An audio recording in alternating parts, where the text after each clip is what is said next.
আলাইকুম। আমরা আজকে যাচ্ছি নর্থ জার্সি স্বাধীনের জন্য একটা বাসা খুঁজতে। তো নিউ জার্সি সমস্ত আমেরিকার মধ্যে one of the most expensive state থাকার জন্যে। আমার মনে হয় এইটাই সবচাইতে বেশি ব্যয়বহুল একটা স্টেট আমেরিকার। আর তার মধ্যে স্বাধীন যেখানে চাকরি পেয়েছে নর্থ জার্সিতে টেনেফ্লাই, সেটা হলো সমস্ত নিউ জার্সির মধ্যে আবার one of the most expensive এলাকা থাকার জন্যে। তো বাসা ভাড়া এখানে আমাদের এলাকার চাইতে প্রায় দ্বিগুণ।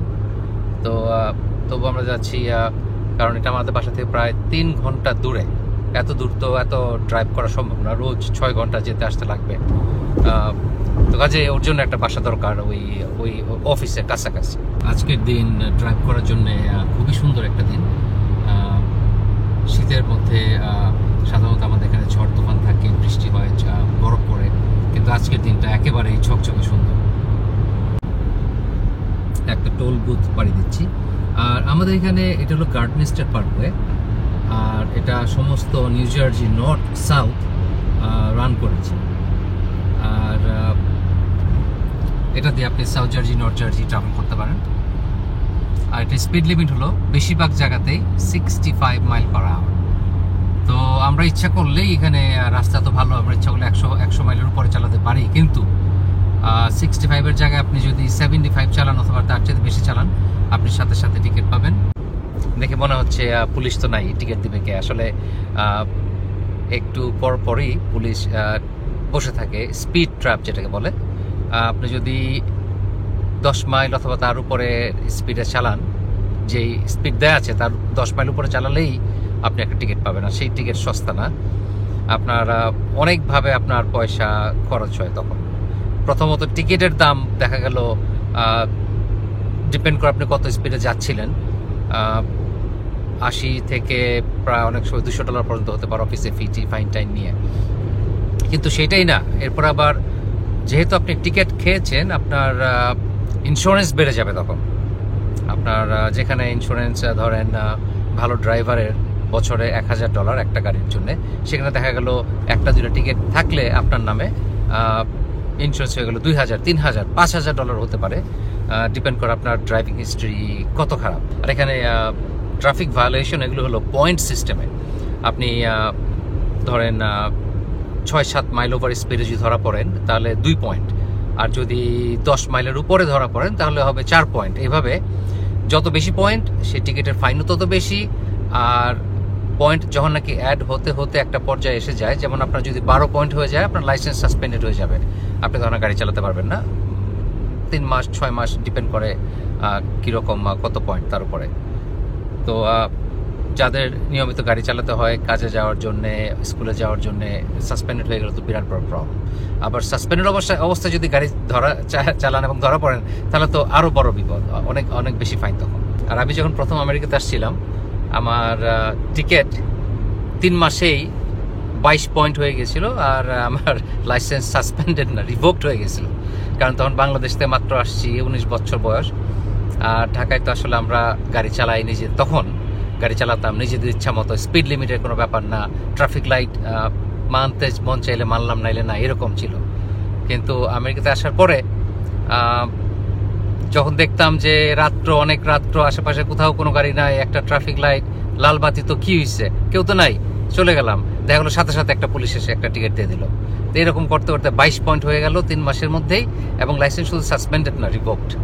তো পরে আবার আমাদের যে নিউ জার্সির ডিভিশন অফ মোটর ভেহিকেলের হেড অফিস ট্রেন্টন, সেখানে যে ইন্টারভিউ দিয়ে তারপর আবার আমার লাইসেন্স নতুন করে তৈরি করতে হয়েছিল। $3000 ফাইন গেছে আমার তখন। তো এটা তো আর কি শিখতে হয়েছে আস্তে আস্তে। আমরা তো আসলে আমেরিকান ড্রাইভিং জানতাম না। লাইসেন্স যে নিয়েছিলাম তখন, সেটা আবার অনেক গল্প আছে সেটা। আমি আসছিলাম লুইজিয়ানাতে, সেখানে রিটেন পরীক্ষা দেওয়ার পরে একটা পারমিট দেয়, রোড পারমিট, যেটা আপনি চালাবেন রাস্তায়, লার্নার্স পারমিট বলে। তো তখন তো স্টুডেন্ট, তার মধ্যে আবার আমরা আমেরিকান যে ড্রাইভিংয়ের যে ট্রেনিংয়ের জন্য যে পয়সা লাগে, অত খরচ করার মতো পয়সা নাই।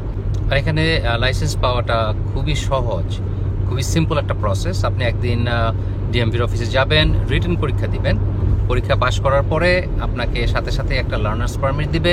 আপনি তখন অন্য ড্রাইভারকে সাথে নিয়ে গাড়ি চালাতে পারবেন। আর তারপরে যখন আপনি রেডি, আপনি ড্রাইভিং টেস্ট দিতে যাবেন, সেটাও অ্যাপয়েন্টমেন্ট নিয়ে গেলেও হয়, না নিলেও হয়।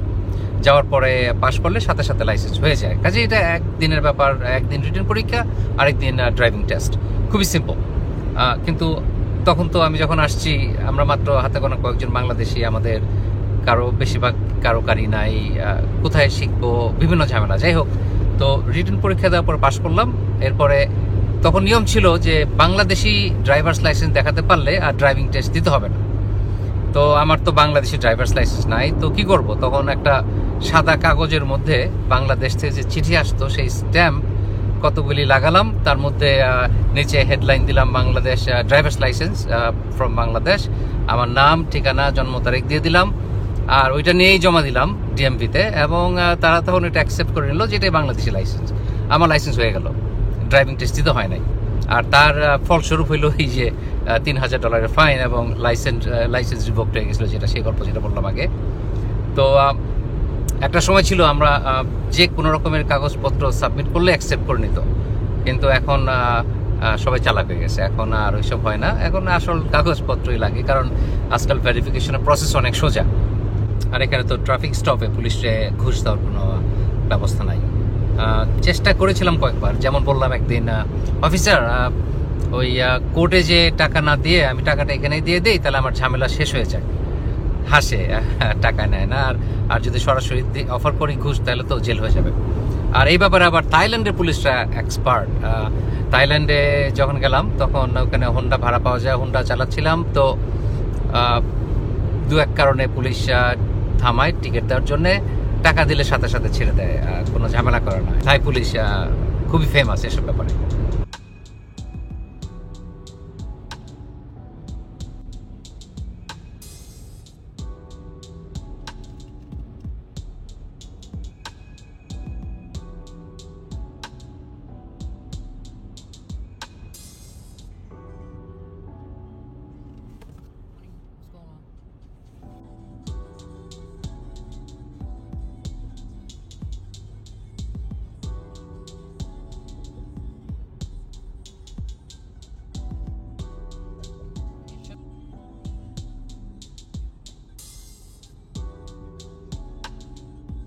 ট্রাফিক জ্যামে যে কোনো বড় সিটিতে গেলে যা হয় আর কি, সাধারণত একটু ট্রাফিক জ্যাম থাকে। তো এই ট্রাফিক জ্যাম, আমার জিপিএস বলছে যে প্রায় আধা ঘন্টার লম্বা ট্রাফিক জ্যাম। তো ট্রাফিক জ্যামে বসে বসে আপনাদের কাছে আমার 22 পয়েন্টের গল্পটা আবার বলি। 22 পয়েন্ট খাওয়ার পিছনে মানে এই না যে আমি খারাপ ড্রাইভার অথবা খারাপ ড্রাইভার ছিলাম, এটার কারণ ছিল নিয়ম কানুন কিছুই জানতাম না আসলে, আর ভুল ইনফরমেশনটা আমি বলি কীরকম। যেমন আমাদের এখানে এক্সপ্রেসওয়ে যেটা, সেখানে লেখা আছে স্পিড লিমিট 55, আর নিচে লেখা কন্ডিশন পারমিটিং। তো আমি আমার ফ্রেন্ডকে জিজ্ঞেস করলাম, দোস্ত কন্ডিশন পারমিটিংটা মানে কি? সে একটু হাইসা বললো যে, আরে বুঝলো না, কন্ডিশন মানে হইলো তোমার যদি কোনো স্পেশাল তারা থাকে, যেমন পরীক্ষা আছে আজকে, তোমার পরীক্ষায় লেট হয়ে যেতেছে, তো কাজেই তোমার একটা কন্ডিশন আছে, তার মানে তারা পারমিট করতেছে যে তোমার যদি কন্ডিশন থাকে তুমি যত ইচ্ছে স্পিডে চালাতে পারো, এর নামই তো এক্সপ্রেসওয়ে। তো যুক্তিটা খুবই সলিড মনে হইলো। তো একদিন আমি 55 মাইল স্পিডেতে 80 মাইল গাড়ি চালাইতেছি, পুলিশে ধরলো।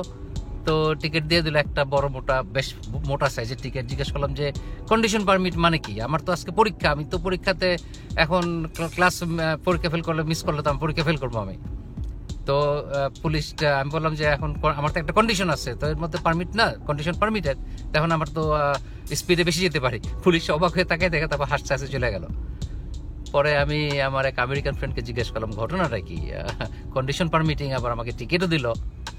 তো আমেরিকান ফ্রেন্ড অনেকক্ষণ হাসার পর বললো যে এই কন্ডিশন পারমিটিং মানে যত ইচ্ছা তত স্পিডে গাড়ি চালাতে পারবা, তোমার প্রয়োজনে এটা না। এটা মানে হইলো যে রাস্তার কন্ডিশন যদি ভালো থাকে, ওয়েদার কন্ডিশন যদি ভালো থাকে, তাহলে 55 মাইলে চালানো যাবে। আর যদি কন্ডিশন খারাপ থাকে, তাহলে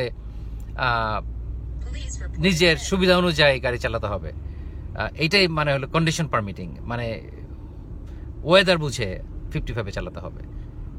এইটা ছিল একটা ভুল ইনফরমেশন। এটা তো একটা বিরাট বড় টিকিট খেয়েছিলাম।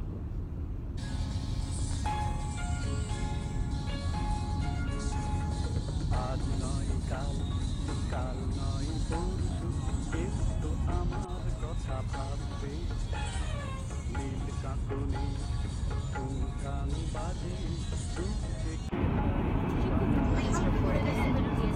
আমরা যাচ্ছি নিউ ইয়র্ক এয়ারপোর্টে পাশ দিয়ে।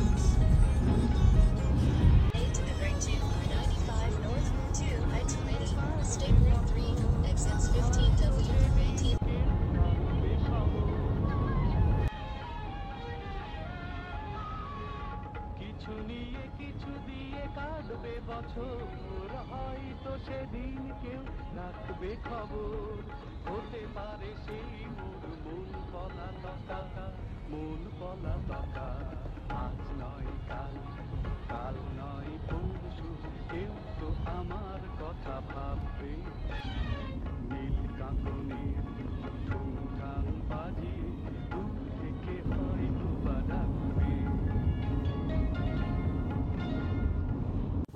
2 ঘন্টা পর একটা রেস্টুরেন্টে থামলাম বাথরুম প্লাস কফি স্ন্যাক্স খাওয়ার জন্যে।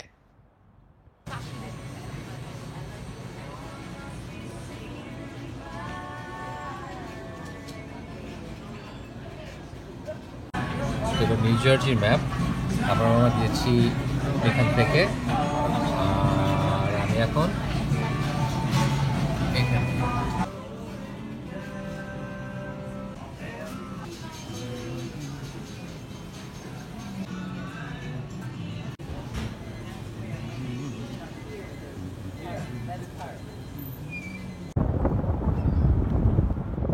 এই জায়গাটার নাম হলো টেনেক, নিউ জার্সি, নর্থ জার্সি। তো দেখে মনে হয় না খুব একটা বড়লোক এলাকা, কিন্তু আসলে খুবই এক্সপেন্সিভ একটা জায়গা। এক একটা বাড়ির দাম অনেক, $1 মিলিয়ন পার হাউস, জানি না দাম ঠিক বলতে পারবো না, কিন্তু এগুলো খুবই এক্সপেন্সিভ এক একটা বাড়ি। আর অন্য অন্য জায়গায় আমাদের এলাকাতে এই ধরনের বাড়িগুলোর দাম হবে হয়তো $2 লাখ, কিন্তু এখানে অনেক অনেক দাম, ভাড়াও অনেক অনেক বেশি। আর এটার জায়গার দাম আসলে লোকেশনের কারণে, এই লোকেশনটা ম্যানহাটনের এবং নিউ ইয়র্কের এত কাছাকাছি যে এটার দাম প্রপার্টি ভ্যালু অনেক বেশি। $100 for a studio apartment. হ্যাঁ, আমাদের এলাকাতে একটা স্টুডিও অ্যাপার্টমেন্টের দাম হলো $600, $700, এখানে অলমোস্ট $2000। তো বুঝতে পারছেন যে জায়গাটা কিরকম এক্সপেন্সিভ এলাকা। Left on Pine Street.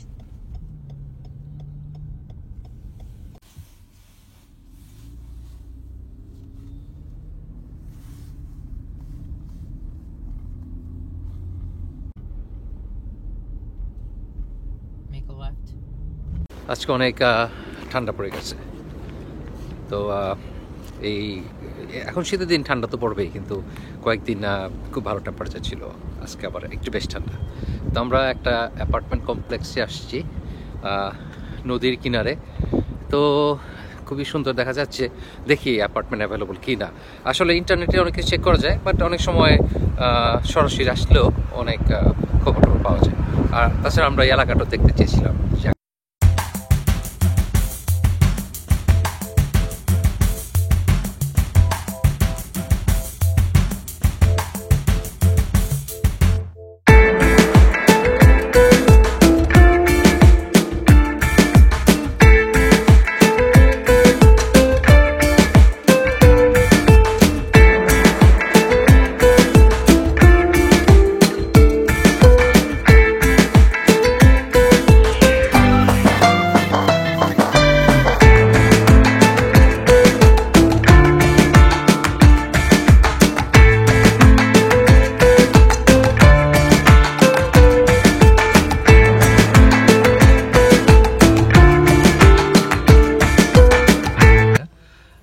বেশ কোয়াইট। আর তো এখন আমরা ফাইনাল ডিসিশন নেই, তো দেখেছি 2-1 দিনের মধ্যে ডিসিশন নিয়ে টাকা সিকিউরিটি ডিপোজিট জমা দিয়ে দিলেই হয়ে যাবে।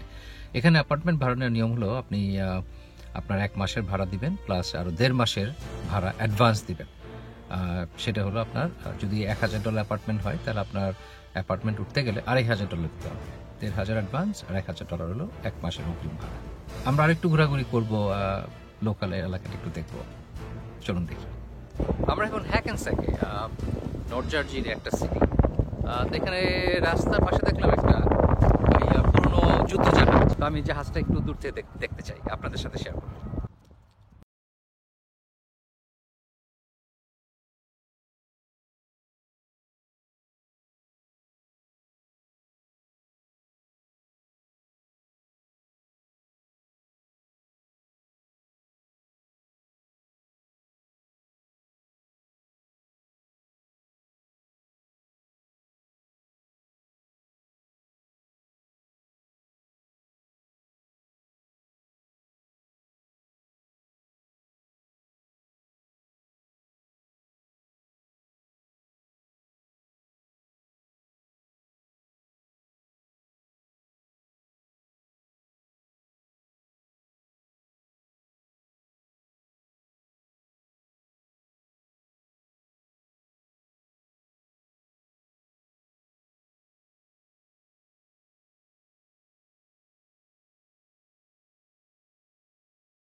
তো আমরা যে সুশি রেস্টুরেন্টে যাচ্ছি সেটা আসলে ইন্ডিয়ান পাড়ায়। ওখানে অনেক ইন্ডিয়ান রেস্টুরেন্ট, ইন্ডিয়ান শাড়ির দোকান, স্বর্ণের দোকান, গ্রোসারি স্টোর, বাংলাদেশি রেস্টুরেন্ট এবং দোকানও মনে হয় আছে একটা কি দুইটা, আমি 100% শিওর না। তো আমরা আসলে একই সাথে ইন্ডিয়ান পাড়াটাও দেখবো, এডিসনে, যেটা এডিসন অথবা এসিলেন, আর আমরা সুশিও খাবো। In half of a mile, left turn onto Oak Tree Road. সামনে হলো ওক ট্রি রোড। এই রাস্তার উপরেই সব ইন্ডিয়ান দোকান, পাকিস্তানি দোকান, বাট আমার ধারণা সবগুলোই বেশিরভাগই ইন্ডিয়ান। আমার ভুল হতে পারে, আর যদি ইনফরমেশনটা ঠিক না হয় আশা করি আপনারা কিছু মনে করবেন না। আমি আমার জানা মতো, সাধ্য মতো আপনাদেরকে ইনফরমেশন দেওয়ার চেষ্টা করি।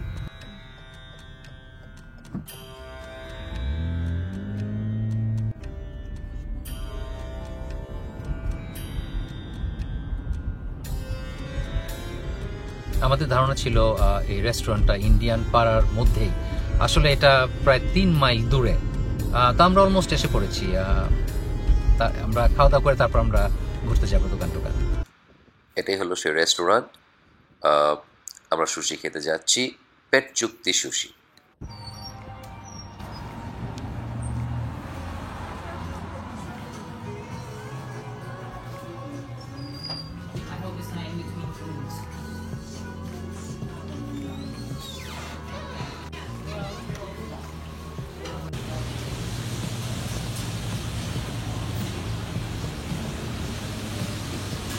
ওয়াও, অনেক ধরনের সুশি আছে এখানে।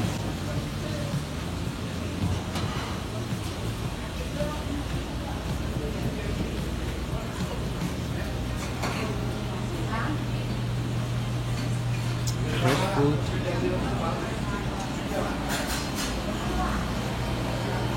seafood,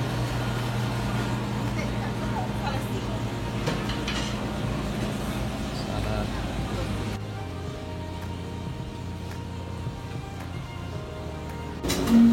এক প্লেট ভরে নিচ্ছি সুশিতে, এত ধরনের সুশি, আমার god, unbelievable.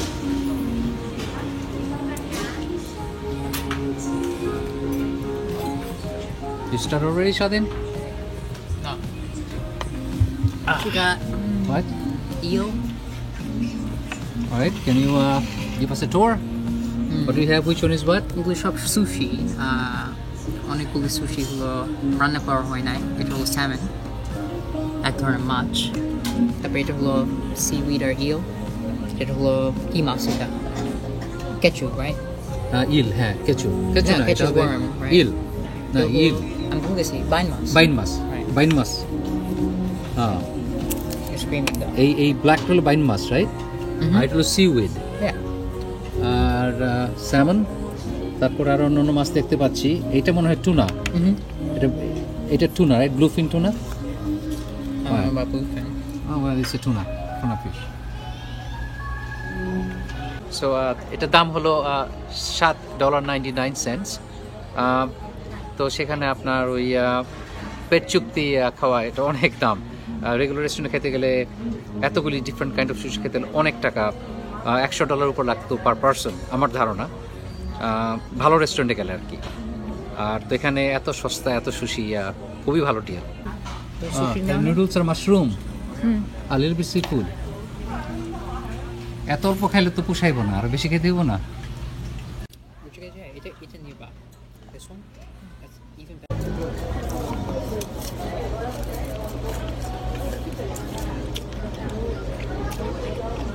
Very fresh, really good. আর এটা হলো টুনা মাছটা।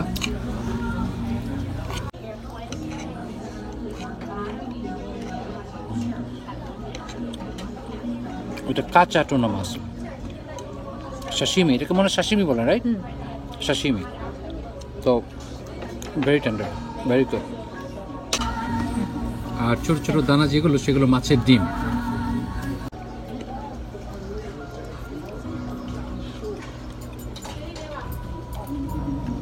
এটা খুবই মজা। Creamy. It's এটা হলো ওই বাইন মাছের, কাঁচা বাইন মাছ।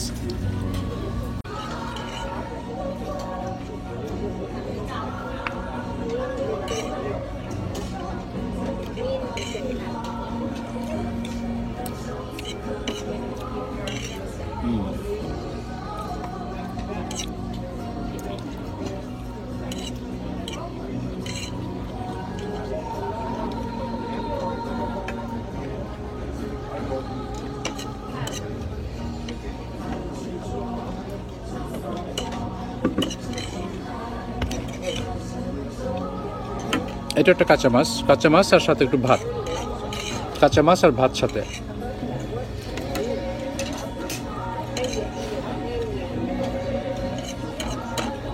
তার সাথে একটু ওয়াসাবি,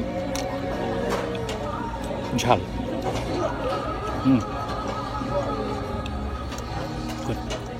সিউইড, সামুদ্রিক গুল্ম, যেটা সমুদ্রে ন্যাচারালি হয়,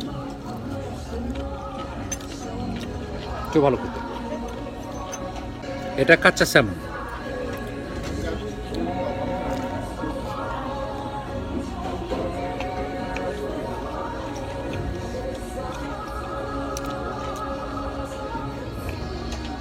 কাঁচা মাছের নাম শুনলে আমাদের গা গুলিয়ে আসে, আসলে কিন্তু কাঁচা মাছ খেতে অনেক মজা, খুবই রিফ্রেশিং। আর আপনাদের যেরকম মনে হয় যে এটা একটা জঘন্য জিনিস, কাঁচা মাছ কীভাবে খায়, খেতে কিন্তু খুবই মজা আসলে। এটা হলো সিদ্ধ সিম, অনেক মোটা চামড়ার সিম, এটার শুধু বিচিটা খাওয়া যায়। হ্যাঁ, এটা আসলে সিদ্ধ সয়াবিন, খেতে ভালো লাগে। মালা এতক্ষণে তার সুশি নিয়ে আসছে, একটা র ওয়েস্টার খাচ্ছে।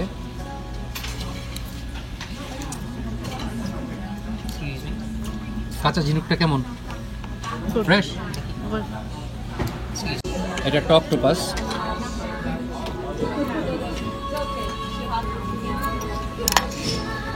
অক্টোপাসটা কেমন? নরম, ক্রাঞ্চি। ঝিনুক আছে, এগুলো সব র। এটা মনে হয় এটা রান্না করে না, এটা খুব এটা রান্না করে, স্টিম করা। এখানে গরুর মাংস, মাছ, এখানে মাছ, রেস্টুরেন্টের মধ্যে সি ফুড, ফ্রেশ গ্রিলে রান্না হচ্ছে।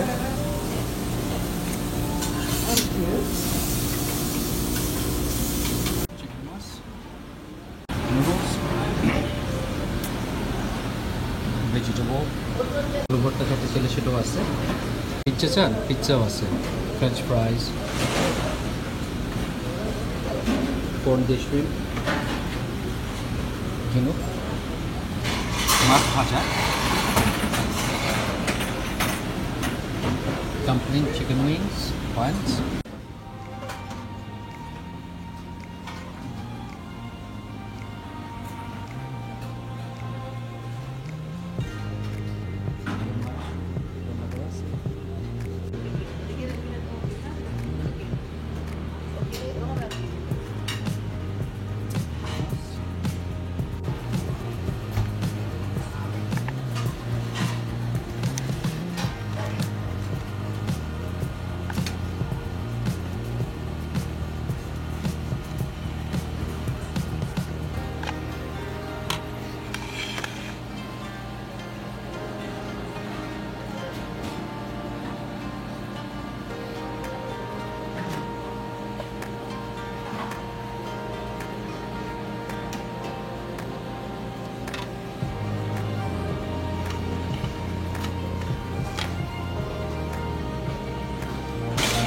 এখন আমার অক্টোপাস খাওয়ার পালা। ঝিনুক আর অক্টোপাস এখন আমরা এগুলো খাবো। I just found.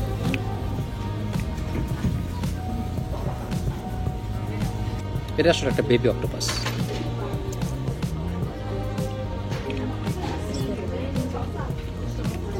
খুবই ক্রাঞ্চি এবং টেন্ডার। এটার স্বাদটা ঠিক শ্রিম্পের মতো না, কিন্তু খেতে ভালো।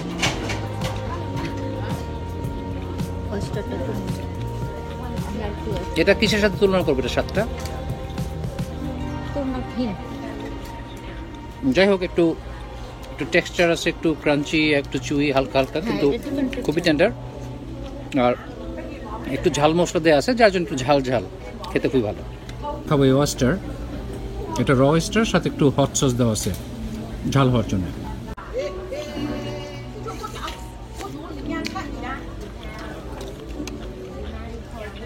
খুবই নরম এবং খুবই ফ্রেশ।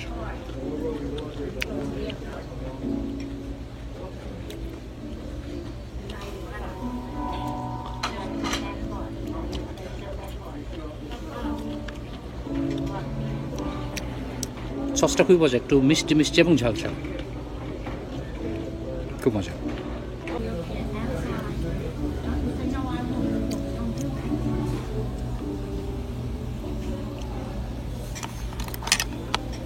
শেলটা তো সুন্দর, খুবই সুন্দর। আরেকটা অক্টোপাস খাই।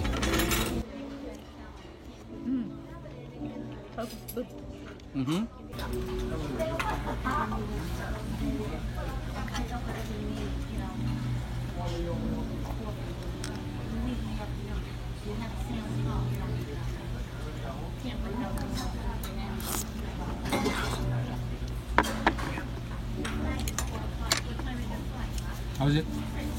Fresh? একটা বিরাট বড় oyster এটা, একদম কাঁচা oyster।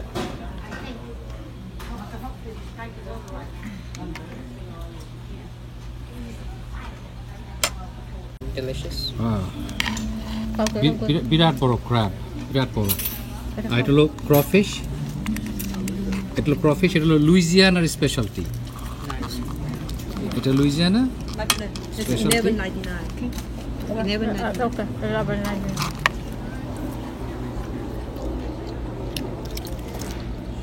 খেয়ে দেখো।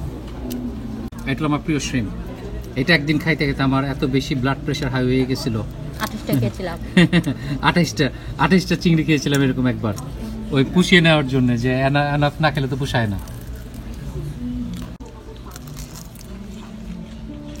এই শ্রিম্পটা আমার সবচেয়ে প্রিয় জিনিস এই দোকানের। সল্টি, ক্রিস্পি, খুব মজা। রেডি?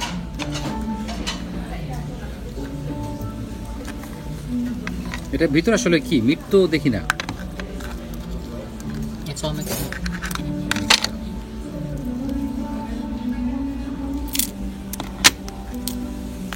এই মিটগুলি খেতে মজা। এই যে মিটটা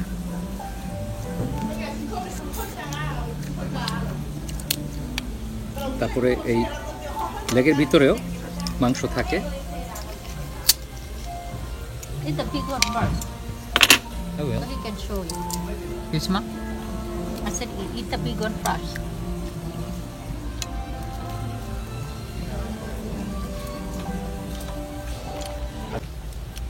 এটা হলো সবচেয়ে বেশি মজার জিনিস, কারণ এটার মধ্যে সবচেয়ে বেশি মাংস আছে। করে খেতে হবে।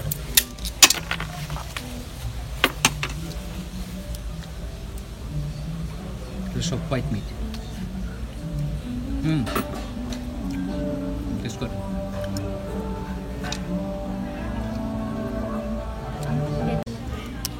এটার মধ্যে মাংস আসলে খুব কম, এই মাথাটা একটু Suck করতে হয়। সাক করে নিতে হয়।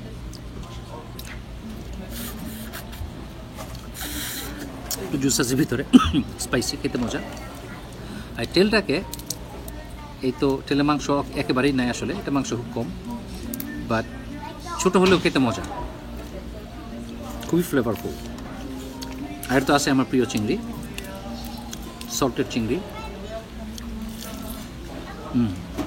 Just the best.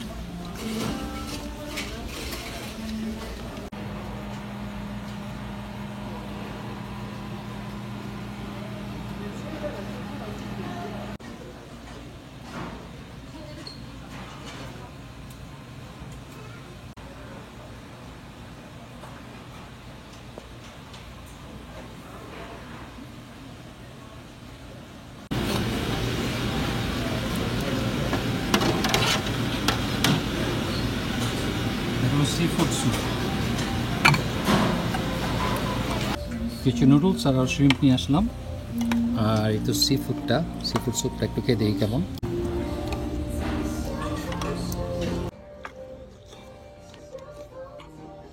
আপনারা যদি আসেন, আমি ঠিকানাটা দিয়ে দিচ্ছি এখানেই। আর লাঞ্চ হলো $8, আর ডিনার হলো $12 পার পারসন, প্লাস দু একটা টিপস যা দিবেন সেটা তো দিবেনই। তো এনাফ খাওয়া খাইছি, পয়সা উসুল হয়ে গেছে। তো অনেক ধন্যবাদ আমাদের সাথে থাকার জন্যে, আশা করি আপনারা এনজয় করবেন।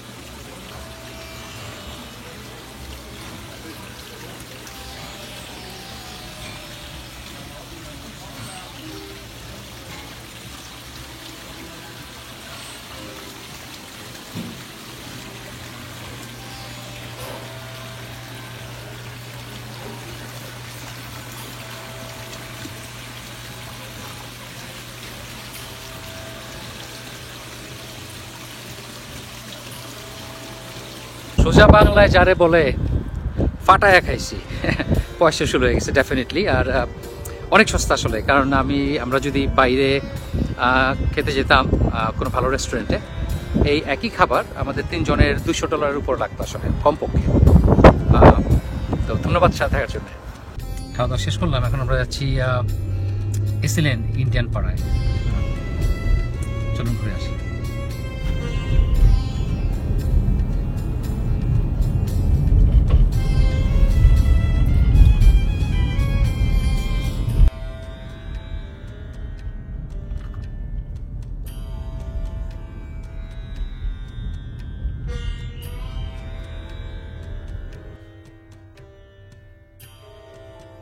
Calcutta Chinese food, wow.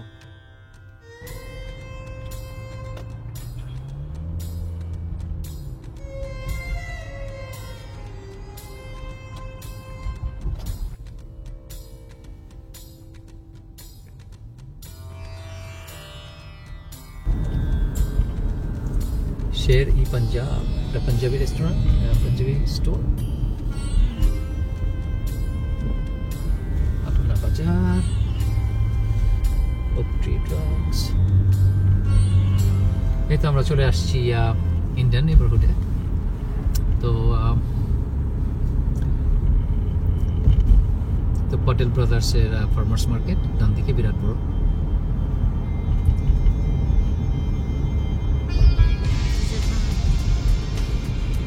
একটা ইন্ডিয়ান পূজা হাট। Local Express on the left. Oh, look at this shopping center. There's a big shopping center. And that is India groceries. That's pretty big grocery.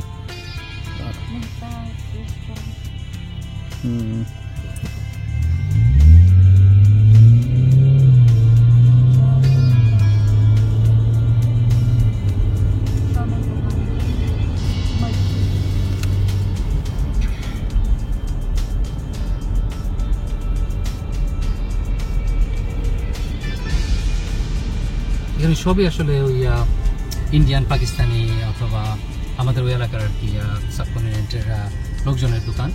R again আমি sure না বাংলাদেশের দোকান কয়টা আছে, দুই একটা থাকলেও থাকতে পারে, আমি ঠিক শিওর না। এটা Kumar Soni plaza.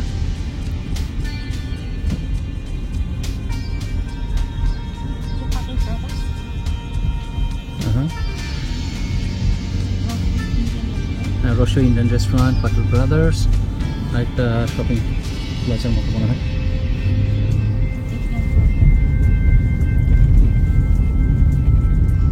Asian grocery,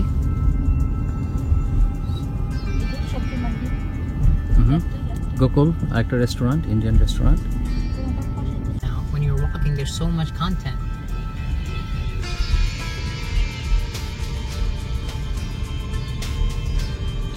এই তো শুরু হয়ে গেল সব জুয়েলারি দোকান।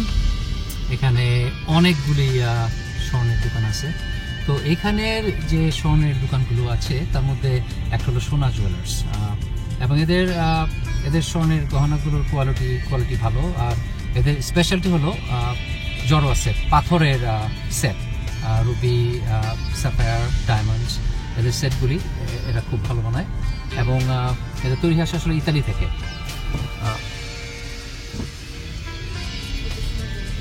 হ্যাঁ, ওই সামনে হলো সোনা জুয়েলার্স, এবং এদের জুয়েলারি ভালো বানায় এরা। Left it.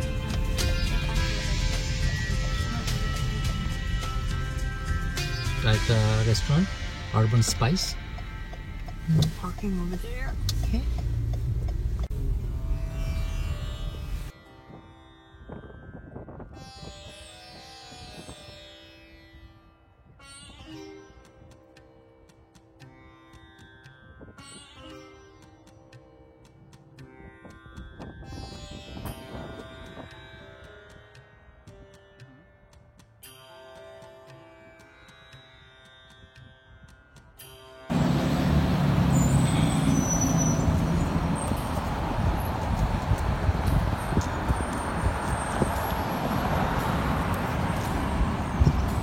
চপাতি রেস্টুরেন্ট, তারপরে সুইটস অ্যান্ড স্ন্যাক্স, তারপরে এই তো ইন্ডিয়ান বাংলাদেশি পাড়া মানেই তো স্বর্ণের দোকান, শাড়ির দোকান, মিষ্টি আর রেস্টুরেন্ট। এটা কোনো বদনাম না, এটা খুশির কথা যে আমরা এখানে এসে বিদেশে এসেও দেশের স্বাদ পাই।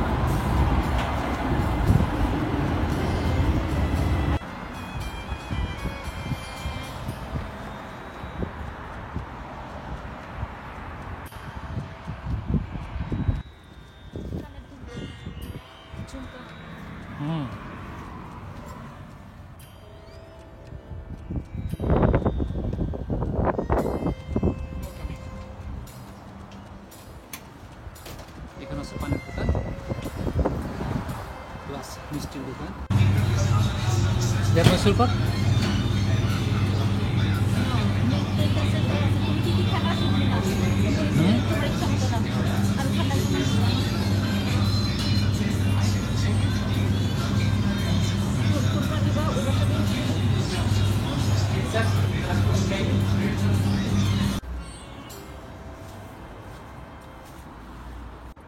কিছু মিষ্টি কিনলাম। হঠাৎ করে খুব ঠান্ডা পড়ে গেছে। আজকে সকালে এত ঠান্ডা ছিল না। এখন প্রায় আমাদের বাংলাদেশের টেম্পারেচার সেলসিয়াসে প্রায় 0 ডিগ্রি।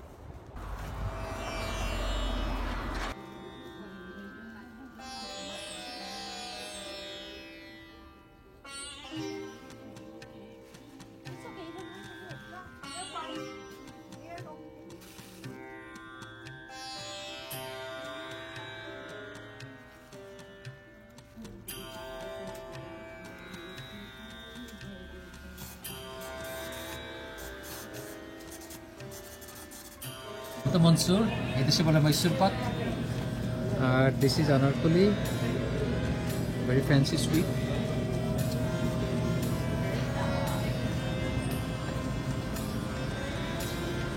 আর বিভিন্ন ধরনের জিলাপি,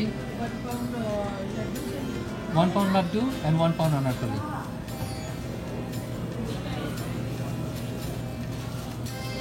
বিভিন্ন সুন্দর সুন্দর ডিজাইনের মিষ্টি এখানে। তো মিষ্টিগুলি $10 করে পার পাউন্ড।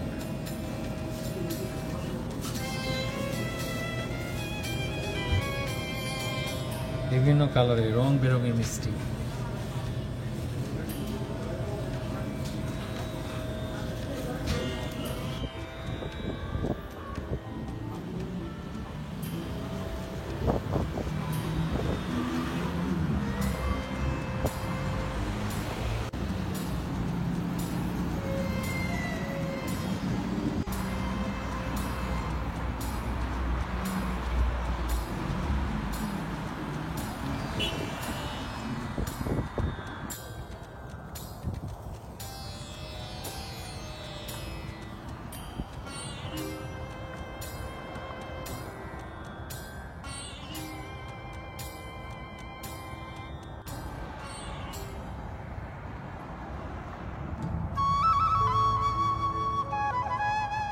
আজকের মতো এখানেই, দেখা হবে আবার অন্য কোথাও অন্য কোনো একদিন।